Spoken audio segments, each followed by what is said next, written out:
Welcome to this presentation on IDFC first bank. IDFC first bank ने 29 जुलाई को अपने फर्स्ट क्वार्टर के रिजल्ट डिक्लेयर कर दिए।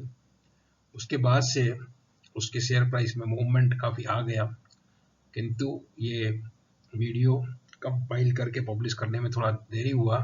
इसी बीच में काफ़ी इसका भाव जो है बढ़ चुका है। तो जो भी जानकारी है रिजल्ट में, जो पॉजिटिविटी उसकी है, उसकी चर्चा करेंगे। तो स्टार्ट करते हैं स्टैंडर्ड डिस्क्लेमर के साथ।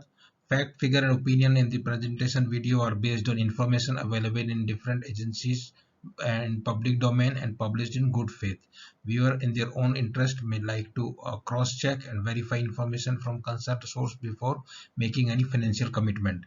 Stock market investment are subject to market risk. Consult your financial advisor before committing any money. तो फर्स्ट क्वार्टर के रिजल्ट जो है, कासा रेशियो 50% के ऊपर ही रहा, जबकि वाई उसमें 82 बीपीएस का घटा हुआ है जो पिछले साल की फर्स्ट क्वार्टर के मुकाबले। नेट इंटरेस्ट मार्जिन 5.89 6% के आसपास चला जा रहा है। 39 बेसिस पॉइंट का उसमें इम्प्रूवमेंट देखने को मिला है। और प्रॉफिट आफ्टर टैक्स जो है वो लॉस में था पिछले साल फर्स्ट क्वार्टर में, वो 474 करोड़ प्रॉफिट में अभी बैंक जो है आ गई है। रिटर्न ऑन असेट में इंप्रूवमेंट होकर करीब 1% के पास आ रही है। रिटर्न ऑन इक्विटी जो है 9% के आसपास पहुंच रही है। ग्रॉस एनपीए 3.36 और net NPA 1.3, provision coverage ratio 73।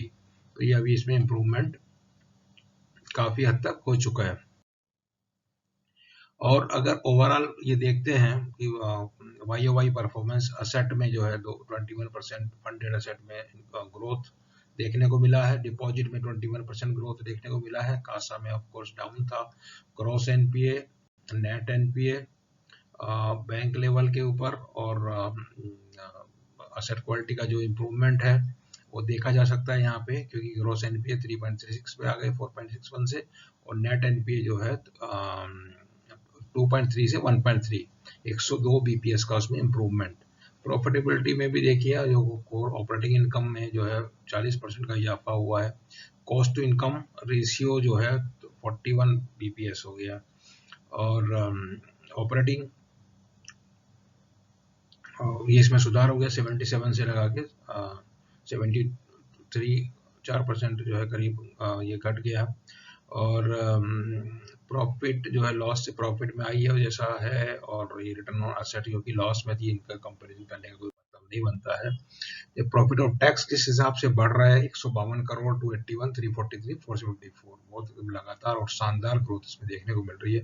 Return on average equity भी आल्सो 2.97 टू 5.4, 6.6, 8.96, और इस तरह से बहुत अच्छा जो है परफॉर्मेंस देखने को मिल रहा है। Return on asset also growing 0.37, 0.64, 0.77, 0.97, एकदम लाजवाब बेहतरीन रिजल्ट बोल सकते हैं।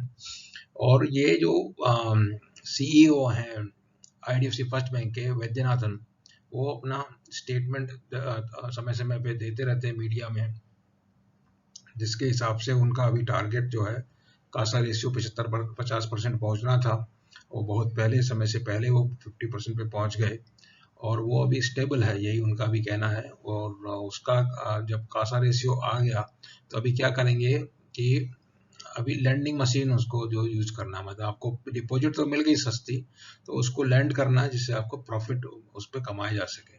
और दूसरा, असेट क्वालिटी के बारे में 212 फार्मूला बोलते हैं कि एनपीए जो है ग्रॉस में 2, नेट में 1%, और प्रोविजन फॉर एवरी फंडेड से 2% प्रोविजन करेंगे। इस फार्मूले के हिसाब से लेके वो चलते हैं। ये जो कासा डिपॉजिट एब्सोल्यूट लेवल में बढ़ी है, 51,170 से 56,720 हुआ है और करोड़ में, जबकि यहाँ पे आप देखते हैं कासा रेशियो 50% के आसपास जो चल रहा है। अगर एनपीए की बात करें, रिटेल एंड कॉमर्शियल फाइनेंस के जो एनपीए है, जो रिटेल में ऐसा लग रहा था कि जो कुछ स्लीपेज हो जाएगी, तो लगातार इंप्रूवमेंट देखने को मिला। रिटेल में एनपीए जो घटा ग्रॉस लेवल पे 2.12, नेट लेवल पे 0.93, और इनका उसमें प्रोविजन कवरेज रेशियो 72% जो बना हुआ है। ये एडवांस है। और ओवरऑल जो है आपके ग्रॉस एनपीए और नेट एनपीए यहाँ पे 3.36 और 1.3। नेट इंटरेस्ट इनकम में जो है काफ़ी अच्छा जो 6% के आसपास पहुंच गई है। बहुत अच्छा परफॉर्मेंस किसी और बैंक का 6% नेट इंटरेस्ट इनकम प्राइवेट, सरकारी और फॉरेन बैंक देखने को शायद ही मिले। तो जिस तरह से ये बढ़ रही है साल दर साल, मतलब खराब माहौल के बावजूद भी जो है 4,845, 6,076, 7,300, 9,076, और उसमें जो ग्रोथ रेट 30% है, और यहाँ पे जो 25-21 और टॉप लाइन में ग्रोथ उतना FY23 26% growth. NIE net interest income growth at a 3-year CAGR of 26%. We expect to sustain similar growth in foreseeable future. We expect to maintain NIM at 6% around during FY23. 6% NIM का target कर रहे हैं। बहुत ही बेहतरीन bank है, और अभी बीच में सस्ते भाव में मिल रहा था, अब वापस जो है 50 के आसपास, 48 के आसपास भाव आ चुका है उसका। तो जैसे ही मौका मिलता है लपक लेना है, और छोड़ना भी नहीं है उसको। दूसरी बात ये भी है, उसमें वो ट्रेडिंग करने की जरूरत नहीं है, लंबे समय को निवेश करने वाला शेयर है। क्वार्टर रिजल्ट की अगर देखते हैं नंबर्स में प्योरली अगर देखते हैं, तो जो प्रॉफिट का हम देख ही चुके हैं।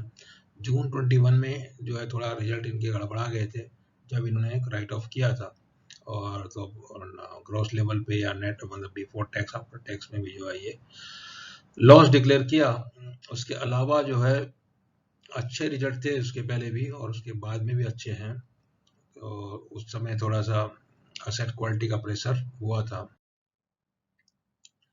ये इनका कहना है, एनुअल रिजल्ट हम देखते हैं अगर पिछले 4-5 साल के। We want to build a book prime home loan largely to employees of top corporates.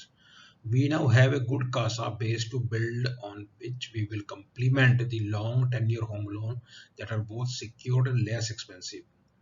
तो बात ये है कि अगर आपको डिपॉजिट मोबिलाइज करने में मास्टर हैं वैद्यनाथन, दूसरे उसका जो सेकेंड एस्पेक्ट है, आपके पास डिपॉजिट आ गई, उससे कमाई करना है। कमाई करना तो आपको रिटेल में है, और secured less expensive home loan में उनको डिप्लॉय किया जाएगा, और मार्जिन 6% का नेट लेवल पे लाना एक बहुत बड़ा अचीवमेंट उसको माना जाएगा किसी भी स्टैंडर्ड से। ग्रोथ हो रही है बैंक में 5 साल में 9,000 से, ये इसमें तो कुछ हिस्सा उसका भी है जो मर्जर हुआ है, बट अभी मर्जर के बाद भी जो है 12, 16, 15 और फिर 17,000 करोड़ इंटरेस्ट इनकम है। और प्रॉफिट में भी जो है आपका जो है देखते हैं जो नेट प्रॉफिट इस बार तो 22 की जो फाइनेंशियल में कमी था, अब जो है वो काफी अच्छा देखने को मिलेगा आने वाले समय में। शेयर होल्डिंग का अगर देखते हैं, प्रमोटर की 36.5% शेयर होल्डिंग है, FII 18% है, MF इंश्योरेंस बैंक 10% है, पब्लिक फाइनेंस का 30% करीब है, और ये गवर्नमेंट की 4.2 through IDFC and other body corporate, और ये सब इस तरह से। बुक वैल्यू 34 है, EPS 3.04, Q1 FY23 को एनुअलाइज करने से आता है, और total number of share 621.91 crore. दूसरा, ये ग्रोथ स्ट्रेटजी पहले ही हमने जो इसका पुराना जो IDFC फर्स्ट बैंक का प्रेजेंटेशन था उसी में से लिया हुआ है। तो उस समय जो बोला था, मतलब करीब 2 साल पहले या 1.5 साल पहले वैद्यनाथन ने जो भी डिक्लेयर किया था कि जो हम 5 साल में करेंगे, काफी कुछ वो 1-1.5 साल 2 साल के अंदर ही जो है अचीव कर चुके हैं। इसमें था रिटेल को 1 लाख करोड़ तक लेके जाना है, या फिर आपका कासा को लाना है, और ये था रिटेल बुक को 70% तक लेके जाना है, फिर 80 तक लेके जाना है। इस तरह से बाकी और भी जितनी कासा ग्रोथ के बारे में यहाँ पे दिया हुआ है, और increase to 40 to 50% within 5 year, ये बात था। तो वो तो बहुत पहले आ गया। उसके बाद जो है इनका ये लायबिलिटी डाइवर्सिफिकेशन करके और आपका प्रॉफिटेबिलिटी इंप्रूवमेंट करना है। नेट इंटरेस्ट मार्जिन 5 साल में करने था, 6% की टच कर रहा है अभी, और asset quality 90% retail loan book, loan brought from अष्टवाई कैपिटल फर्स्ट। तो अलग अलग इसमें कॉस्ट टू इनकम रेशियो है, उसको भी इम्प्रूव करना है काफ़ी कुछ। पोस्ट मर्जर वो जो काफ़ी ख़राब हो गई थी, क्योंकि लीगेसी लोन आईडीएफसी बैंक के थे, और return on asset, return on equity जो है, रिटर्न ऑन असेट जो है ये करीब 0.9 के आसपास तक पहुंच गया, और ये 1.5% तक जो करीब ले जाने का इनका इरादा है। रिटर्न ऑन इक्विटी भी आई थिंक ये 9% तक पहुंच गया, ये 13 से 15% तक इसको ले जाने का इरादा है। तो उम्मीद है ये अचीव हो जाएगा, कुछ उतना परेशानी आएगा नहीं। और जो था लॉकडाउन, जब कोविड का स्टार्ट हुआ था मार्च में, इसका भाव घट के 20 के नीचे आ गया था, फिर जो बढ़ के 60-65 रुपया बहुत तेज रफ्तार से उसमें ग्रोथ हुआ। उसके बाद जो है फिर ये जो लॉस को डिक्लेयर किया तो घट गया, अभी वापस जो है वो अपमूव चालू है। तो ये जानकारी था आईडीएफसी फर्स्ट बैंक के बारे में। उम्मीद है आप यदि आज में निवेशक हैं या निवेश करना चाहते हैं तो वीडियो में दी हुई जानकारी आपके काम आएगी। और यदि आपको अच्छा लगा तो आप वीडियो को यूट्यूब पे लाइक कीजिए और चैनल को सब्सक्राइब कीजिए। Thank you very